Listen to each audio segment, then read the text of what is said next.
ही एक true story आहे. 3 वर्षापूर्वी एक पालक माझ्याकडे आले होते, मुलीला आत्महत्येचे विचार येतात म्हणून. सेकंड इयर इंजिनिअरिंग स्टुडंट होती, फेल झाली. फेल झाल्यानंतर त्यांनी ट्रीटमेंट घेण्यास सुरुवात केली. इम्प्रूव्हमेंट पण झाली.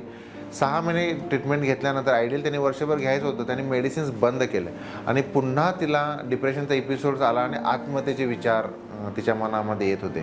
आमच्याकडे ती आली होती. आम्ही पॅरेंट्स पण म्हटले की आत्महत्येचे विचार येतात. आम्ही एक्सप्लेन पण केलं की ट्रीटमेंटची आवश्यकता आहे आणि आत्महत्येचे विचार असणाऱ्या पेशंटना इमिजिएटली ॲडमिट करून इलेक्ट्रोकन्व्हल्सिव्ह थेरपी म्हणजे ECT थेरपी दिली तर आत्महत्येचे विचार लगेच निघून जातात.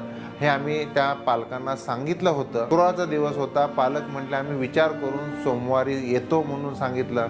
त्यानंतर आम्ही मेडिसिन चालू केले, पण रविवारी सकाळी तिनं सुसाईड केली ट्रेनच्या खाली उडी मारून. आता तुम्ही सांगा, जर त्या पालकांनी जर ताबडतोब निर्णय घेतला असता शुक्रवारी, तर आम्ही कदाचित शनिवारी ताबडतोब इंजेक्शनची ट्रीटमेंट दिली असती, ECTची ट्रीटमेंट दिली असती आणि आत्महत्येचे विचार गेले असते आणि हे जीवावर बेतलं नसतं. त्यामुळे आत्महत्येचे विचार जर येत असतील, कुणी एक्सप्रेस करत असेल, तर नातेवाईकांनी सिरियसली सायकॅट्रिस्टला भेटा. कमीपणा अजिबात समजू नका, कारण हा आजार कधीही कोणालाही कोणत्या वयात येऊ शकतो. आत्महत्येचे विचार पण कुणालाही येऊ शकतात.